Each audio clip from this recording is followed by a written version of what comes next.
If I've been able to build this kind of a business over the last 18 years, there is hope for you. I remember sending that first proposal for $99,800 or something like that because I was too afraid to make it six figures. So the things that I share, I really want them to inspire you and to say like, okay, one step at a time, you can get closer to having the business that you dream about. Number one thing to know about me is that I'm extremely optimistic. I definitely approach life and my work with this like glass half full mentality. I've been like that, I think, most all of my life. And as I learned how that has been helpful for me, I think I've tried to capitalize on that. So things aren't always peachy keen, but I know even my best friends, when I share some struggles and frustrations, they breathe a sigh of relief and are like, oh, thank goodness Ryan is human.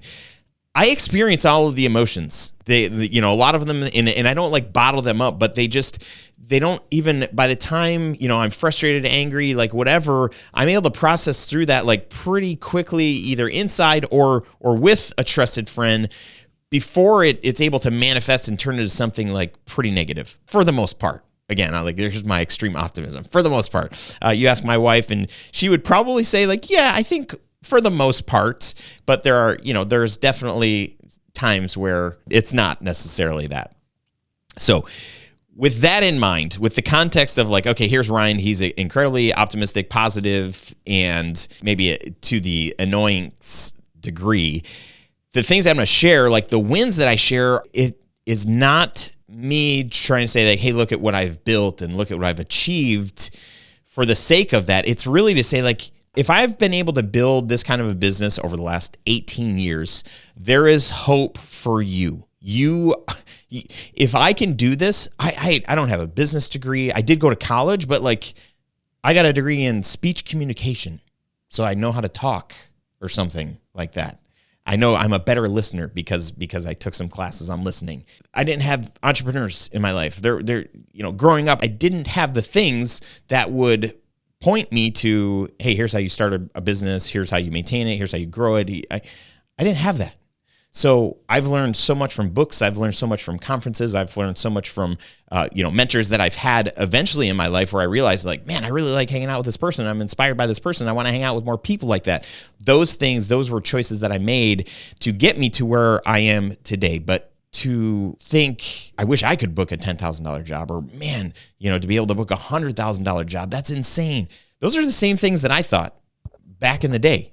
But all these years later, I'm like, yeah, we've booked lots of 10,000. I mean, our average client is closer to $20,000 per gig, and we've done jobs for over $100,000. And I remember sending that first proposal for $99,800 or something like that because I was too afraid to make it six figures, and just being afraid, like, oh no, but I know this job would cost that, and they were like, oh yeah, we were thinking it was going to be about that. I was like, oh my gosh, never would I have thought about booking a six-figure job. Never would I have imagined about having a big studio and full-time employees, like multiple employees, and being in business for almost 2 decades. Those are things that when I first started, I just didn't even think that far into the future. So the things that I share, I really want them to inspire you and to say like, okay, one step at a time, you can get closer to having the business that you dream about.